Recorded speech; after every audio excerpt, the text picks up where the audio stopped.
You're watching Inside Durango News, your source for information about Southwest Colorado.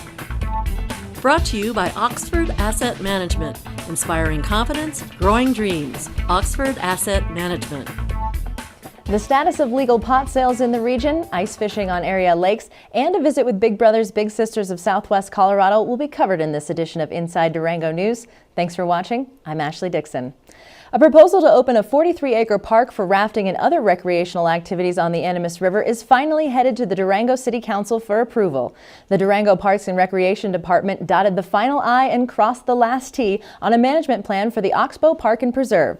The City Council will review the plan in a study session on February 11th. And if no major revisions are required, the Council more than likely will vote on the plan at its next regular meeting, said Parks and Rec Director Kathy Metz. The Oxbow Park and Preserve is located about 3/4 of a mile up the river from the 33rd Street raft launch on East 3rd Avenue. The city purchased the Oxbow property in 2012 for about $1.5 million. Sales tax revenues designated for the extension of the Animas River Trail and open space purchases covered more than $1 million in costs.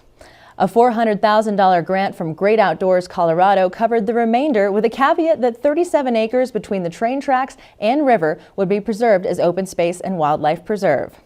The remaining 6 acres on the south end of the property will be developed to include parking, bathrooms, and a raft launch to accommodate commercial rafting companies. The proposed park is included in the Animas River Corridor Management Plan as a new launch site to relieve congestion at the 33rd Street put-in. Although the Oxbow site is included in the master plan, the city's proposal to accommodate commercial rafters has not gone without controversy. Home and property owners near Oxbow have been vocal in their opposition to development plans because they fear the area will be inundated with unruly partiers, illegal drinking, nudity, littering, and trespassing, similar to what occurs at the 33rd Street launch. 33rd Street is the busiest launch on the river, said Metz, and East 3rd Avenue residents have complained for years about rowdy tubers and private rafters in their neighborhood. The city has attempted to stem the disorderly contact with an educational campaign, free transit rides to and from the launch site, and more law enforcement presence, the same strategies it will use to manage Oxbow. Despite the vocal protests, Med said the Oxbow development plan does have strong support in the community. Animas View Drive residents have asked for a city park in their neighborhood for years, and thousands of river users will benefit. According to an economic impact study on rafting, the river sees more than 67,000 user days each rafting season. The Animas is the second busiest river in Colorado, and the rafting industry generates between $23 and $28 million in economic impact a year. Right now, Oxbow Park is closed to the public until June, said Metz. Fort Lewis College biology students are conducting baseline studies this winter on wildlife migration, and commercial rafting companies won't be able to use the Oxbow launch until facilities are in place to accommodate them. Vehicles are also prohibited in the area until a city builds a parking lot. The restrictions most likely will remain in place through 2015. In the meantime, Metz and her staff are planning another series of public meetings on design plans for the Oxbow Park and Reserve, and after the city adopts a management plan, that's when the community will have one more opportunity to weigh in on the park's future.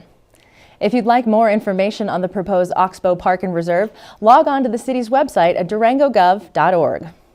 If you're a Durango commuter, then there's a good chance you've spent some time backed up at the traffic light at the intersection of Highway 550 and Highway 160. While most locals can probably agree our traffic problems hardly rival that of a major city, the congestion was still enough to attract the attention of the Colorado Department of Transportation. And over the past 3 years, officials have been doing their research on how to create a more efficient intersection. The answer? CDOT will begin construction this spring on a new continuous flow intersection, a move that will help eliminate traffic backups on Highway 550 for those motorists looking to turn left onto Highway 160 at the traffic light. According to CDOT spokeswoman Nancy Shanks, the new continuous flow intersection in Durango will be the first of its kind on the western slope and the first on a state highway in Colorado. Researchers did explore other options like interchanges, underpasses, and rotaries, projects that can easily top the $30 million mark in terms of cost. And with the intersection in question so close to downtown, CDOT knew those options just wouldn't fly. While the configuration of the new intersection can be hard to explain in words, taking a visual bird's eye view does help to show how the new system will work.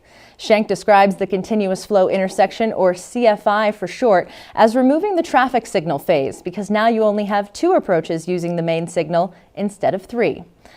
A new traffic light will be installed on Highway 550 northbound, just south of the existing light. Here, motorists turning left onto Highway 160 towards Cortez will line up in the newly constructed turning lane and await for their own signal to turn, completely separate from those motorists going straight on 550. This allows southbound traffic on Highway 550 to move concurrently with traffic turning left on Highway 160. In an effort to keep everything flowing smoothly in the surrounding area, the intersection at Highway 550 and College will also be reconfigured. I know it sounds a bit confusing, but when you see the intersection in action, it all begins to make sense.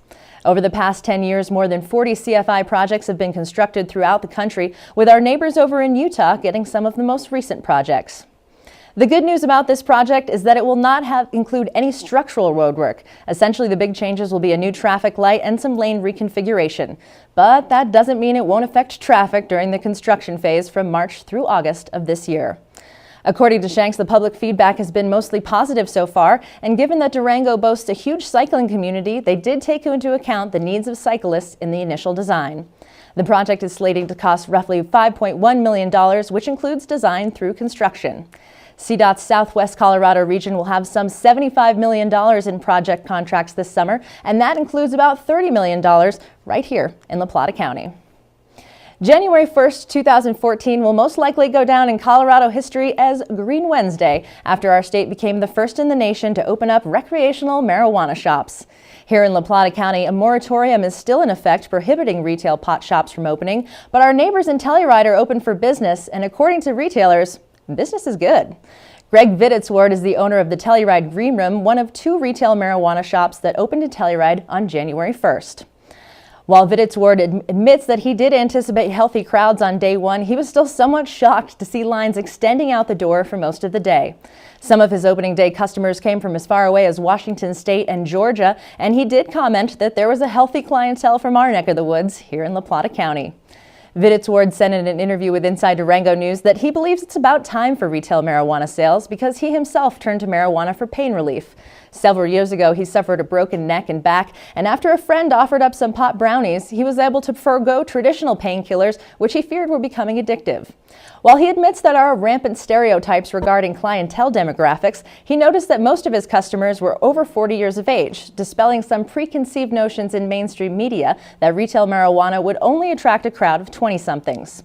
With local and state tax plus the newly enacted excise tax on marijuana, an eighth of an ounce is selling for about $70 at the Telluride Green Room, a price that most folks are happy to pay. Viditsward said that they also had an officer from the Marijuana Enforcement Division on premise during opening day who made sure all the proper regulations were being followed. It is protocol for the Telluride Green Room to send their customers off with informative literature, making sure everyone stays within the federal laws and consumes the product in the privacy of their residence. Shortly after retail marijuana shops opened for business, the Colorado Department of Transportation issued a press release reminding residents that while the substance may be legal, impaired driving is not. Similar to alcohol, there is an established impairment level in Colorado of 5 nanograms of active THC per milliliter of whole blood. In addition to driving impaired, it is also illegal to consume or display marijuana on any public roadway, to have marijuana in the passenger area of a vehicle in an open container, or if there is evidence that marijuana has been consumed. According to the Huffington Post, the legalized pot industry is expected to bring in a reported $2.34 billion in 2014 nationwide, including both medical and recreational sales. Why will lions and tigers and bears be roaming the streets of Durango in late January? The answer, up next. Get your pith helmets ready for Safari So Good, this year's theme for the 36th annual SNOWDOWN celebration. The fun begins on Wednesday, January 29th. Established in 1979, SNOWDOWN is Durango's cabin fever reliever. With more than 140 events, everyone in the Four Corners region will find something to do. 2 original events, ski softball and the bartenders contest, return to the schedule along with several new events for adults and kids, says SNOWDOWN coordinator Marlene Gebhardt. Some of the new events this year for adults are crossbreeding and mating calls. Those 2 things, well, you can kind of think about what they might be, but they're going to be hilarious, and they're perfectly legal, they're perfectly moral, so don't worry about that. Just look them up in your schedule and enjoy.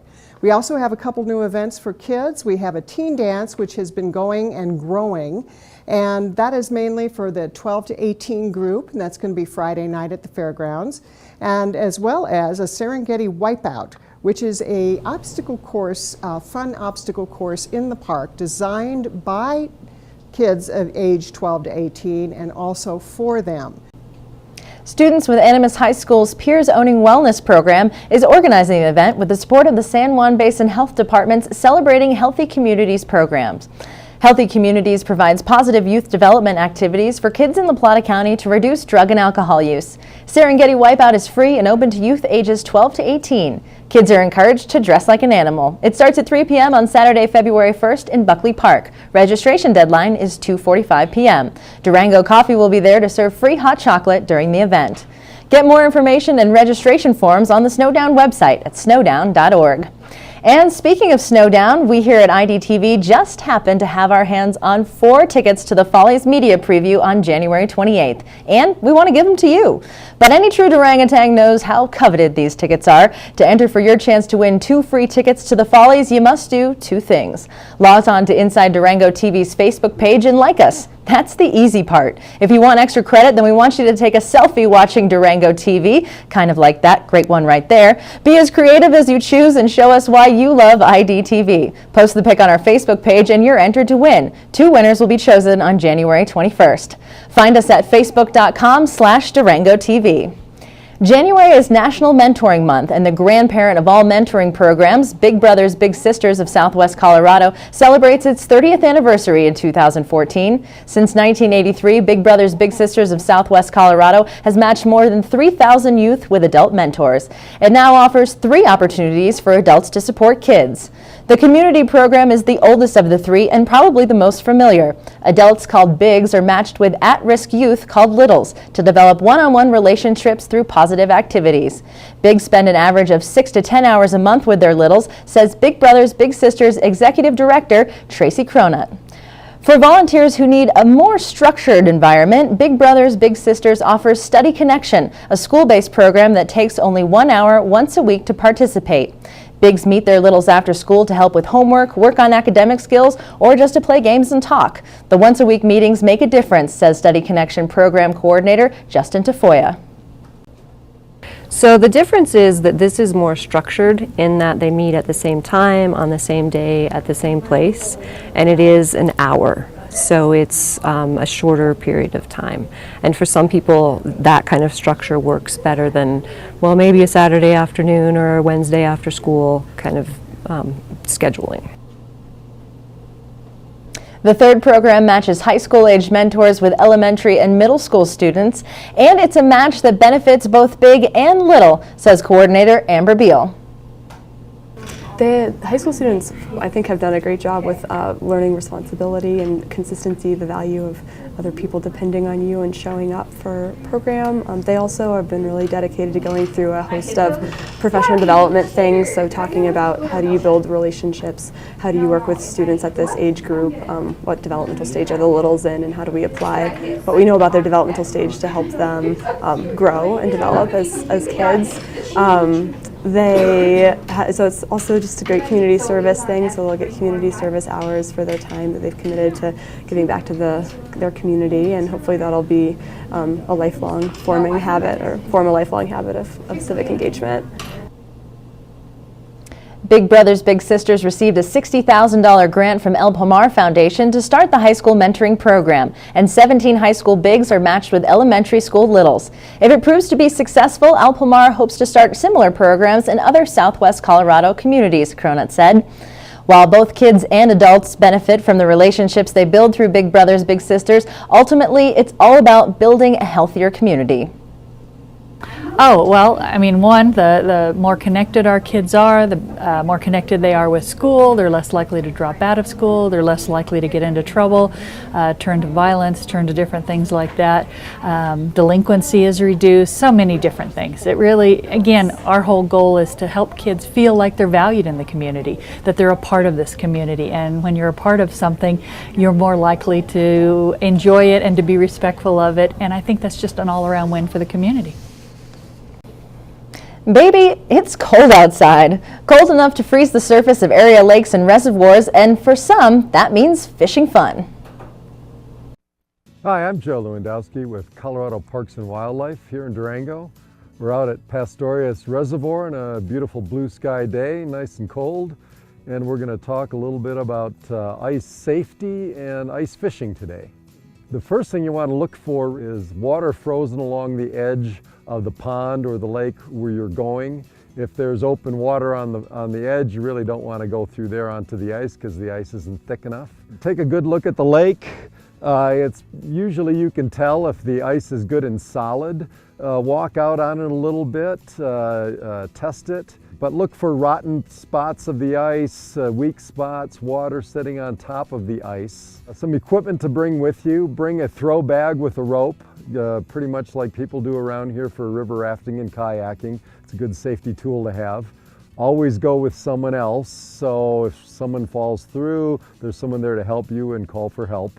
Also bring a life preserver. If you do happen to fall in, try to stay calm, try to move slowly towards where the ice is solid, pull yourself up and crawl out on the ice slowly. These are yak tracks. They fit over your boots, and just a little insurance so that when you're walking on the ice you don't slip.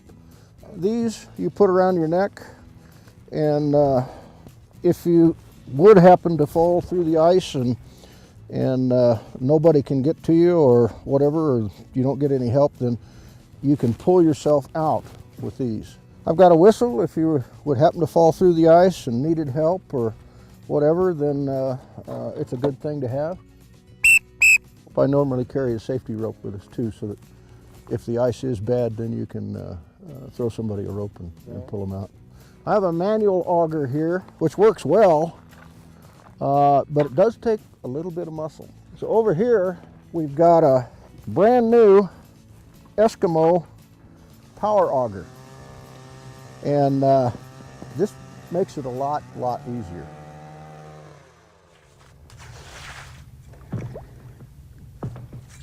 Mike, do you always hear that cracking and the shifting of the ice? It's been real cold, and that's actually a good sign, because that means that the ice is actually expanding. The ice is actually getting thicker. What we're going to be fishing for here is our panfish, bluegills,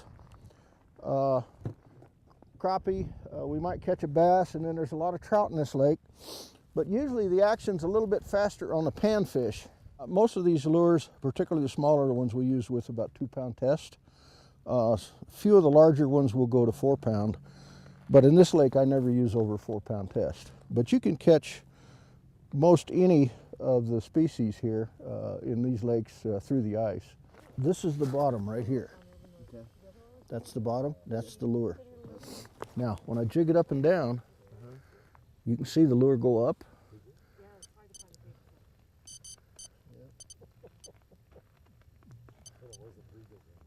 But what'll happen is you'll attract a whole school. And when the school comes in, then the action gets pretty fast. But right now we've got something flashy on there to attract their attention. The bite for panfish can be very subtle. So I like to use a little float. Some people use what to call a spring bobber on the end of their rod. And sometimes they'll hit it pretty hard, but very often it's very subtle. So we use very light rods. Generally, the very best time to fish, of course, is early morning, and then in the evening, late afternoon till just about dark. In the last hour and a half before dark, it's generally really good. This is a trout, I think.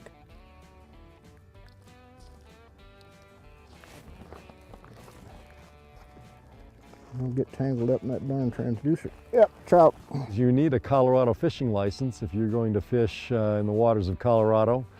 Starting March 1st, you can buy an annual license, and that's good for 12 months. The money you spend on a fishing license goes to stock rivers and lakes all throughout Colorado and throughout the year to keep fishing good.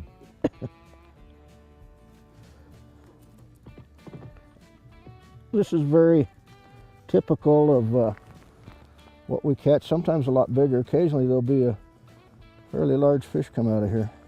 This one was just put in last fall, and so he hasn't really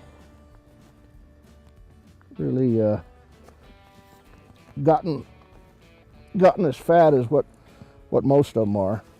But you know, just a typical hatchery fish, and once they've been in here for a year, they get really fat and really strong.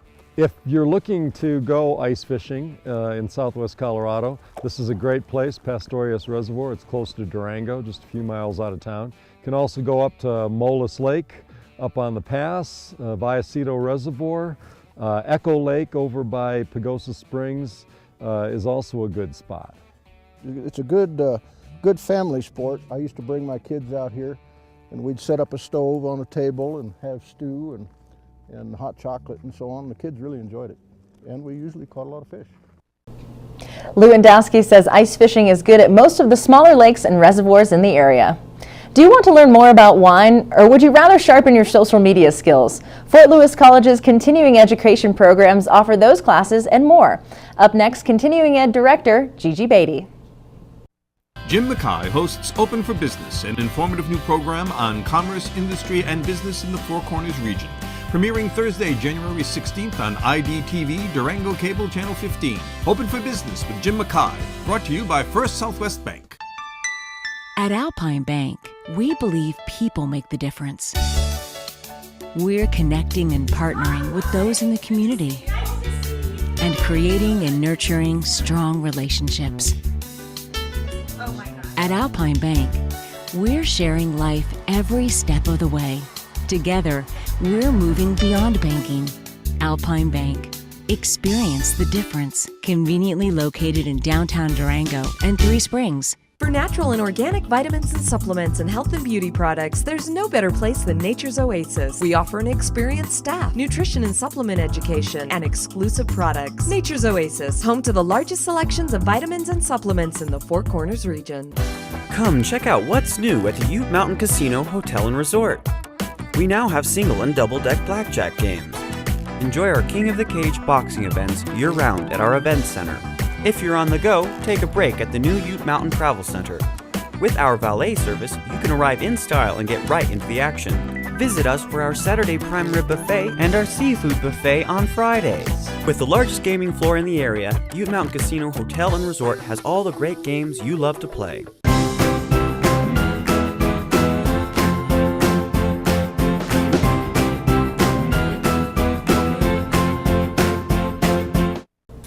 Welcome back to Inside Durango News. I'm Ashley Dixon. Our guest today is Gigi Beatty, Executive Director of Fort Lewis College's Continuing Education Program. First off, thank you so much for joining us today. My pleasure, Ashley. Now, I'd like to know, what is continuing education?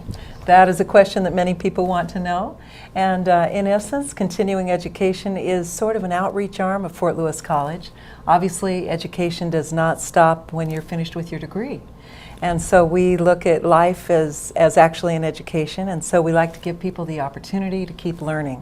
So we have many programs that enable them to do that, and we have flexibility and ability to create programs that meet cutting-edge community needs, and of course we have our personal development and enrichment classes that are really fun as well.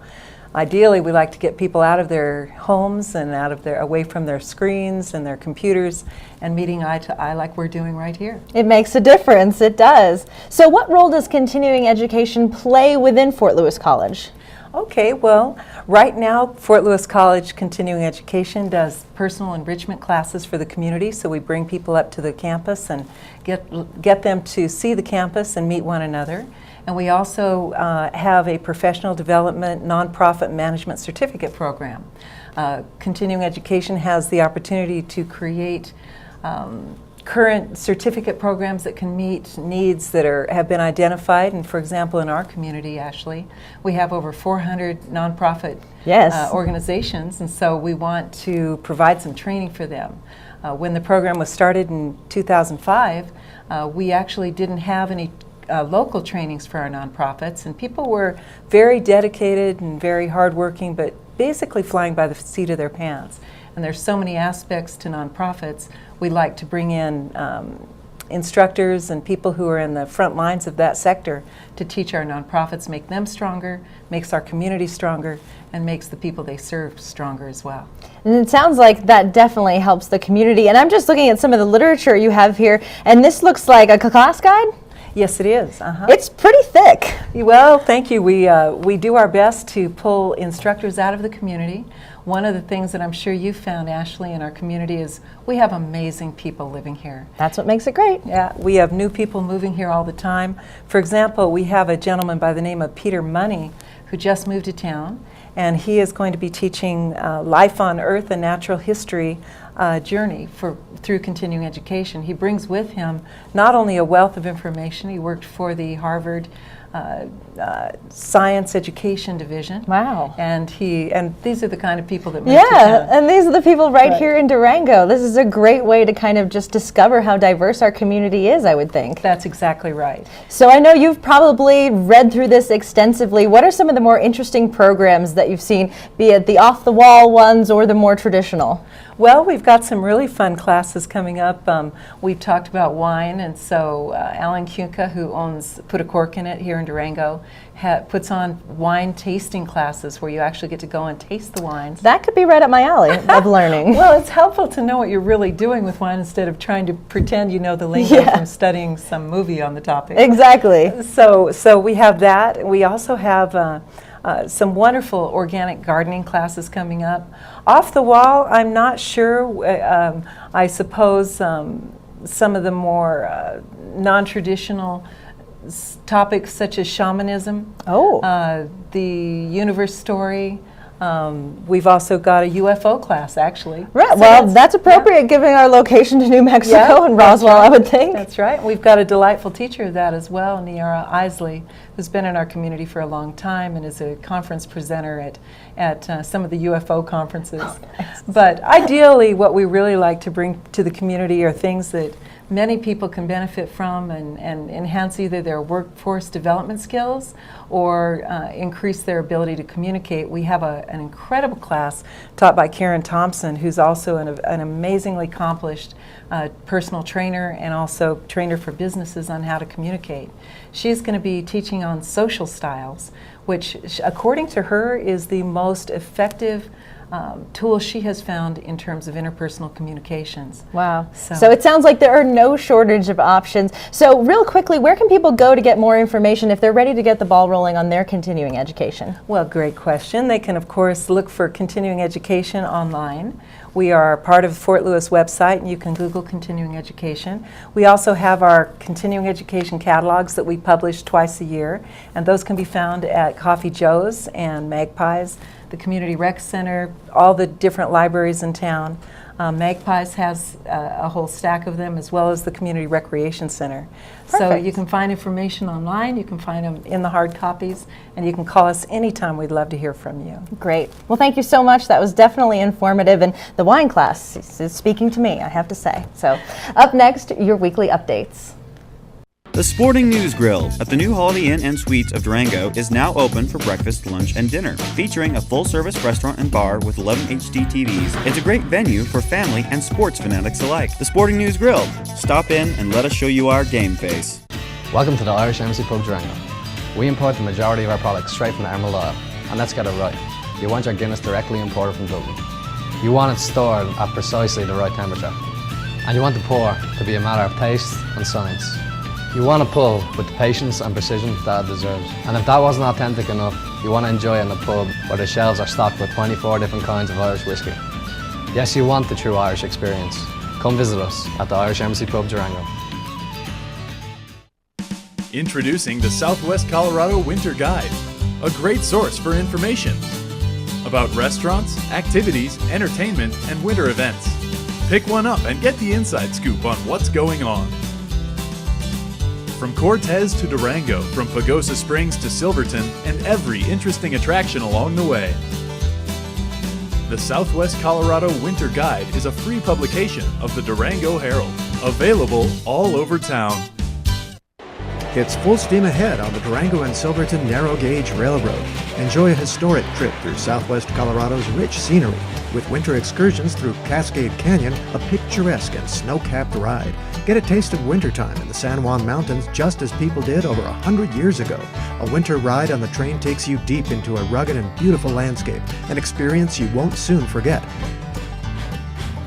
Visit the depot or DurangoTrain.com.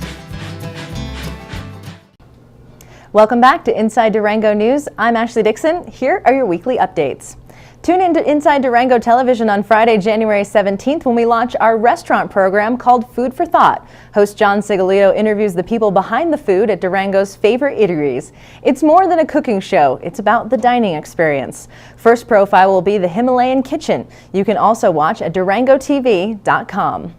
Also new on Inside Durango TV is our news show, Open for Business, which will feature Jim Mackay as a host. He'll cover news on commerce, business, and industry in Southwest Colorado and the Four Corners region. You can also watch Open for Business at durangotv.com. A new exhibit called Journey Stories will be on display through March 18th at the Animas Museum. Journey Stories is part of a Smithsonian Institution Museum on Main Street program and chronicles the many ways that American forefathers and mothers arrived in this country. The museum is open from 10 a.m. to 4 p.m. Tuesdays through Saturdays. For more information, visit the website at animasmuseum.org. Durango Natural Studies will offer a winter ecology snowshoe workshop from 10 a.m. to noon on Saturday, January 18th at Haviland Lake. The workshop will cover how animals adapt in winter, snow science, tracking, and more. The workshop is free for members and $10 for all others. Register online at durangonaturestudies.org. If you need inspiration about staying fit as you age, catch the screening of Age of Champions, a Senior Olympics documentary scheduled for Saturday, January 18th in Farmington. The film documents the challenges that senior athletes confront as they chase gold at the National Senior Olympics. Interviews include a 100-year-old tennis champion, an 86-year-old pole vaulter, a basketball team of grandmothers, and a pair of swimming brothers. The film starts at 1 p.m. in the Tota Theater at 315 West Main in Farmington. It's sponsored by San Juan Regional Medical Center. In basketball action this weekend, the Fort Lewis College Skyhawks basketball team face off against Regis University on Friday and Metropolitan State University on Saturday. The women's game starts at 5:30 both nights, followed by the men's at 7 p.m. For more information, log on to goskyhawks.com. That's it for this week's community updates. The community calendar is brought to you by what'shappeningdurango.com. Post your free event today and join the one-stop, easy-to-use events calendar for Durango. Join us next week for Inside Durango News when we take a look at the Smithsonian Institute exhibit at the Animas Museum. I'm Ashley Dixon with Inside Durango News, and remember, just watch us. You'll like what you see. Tune in weekly to watch Inside Durango News, your source for information about what's going on in Southwest Colorado. Inside Durango News has been brought to you by Oxford Asset Management, inspiring confidence, growing dreams. Oxford Asset Management.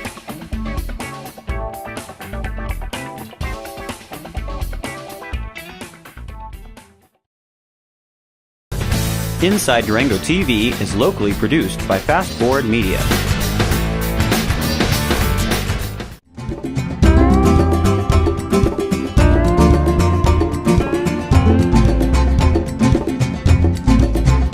It's time for rejuvenation with luxurious healing waters, breathtaking views, and lavish spa treatments at the Springs Resort and Spa in Pagosa Springs. Stay at the new EcoLux Hotel and enjoy 24-hour access to our 23 unique pools by the river.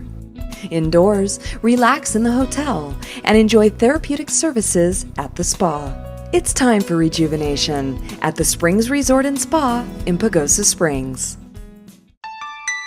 At Alpine Bank, we believe people make the difference. We're connecting and partnering with those in the community and creating and nurturing strong relationships. At Alpine Bank, we're sharing life every step of the way. Together, we're moving beyond banking. Alpine Bank. Experience the difference. Conveniently located in downtown Durango and Three Springs.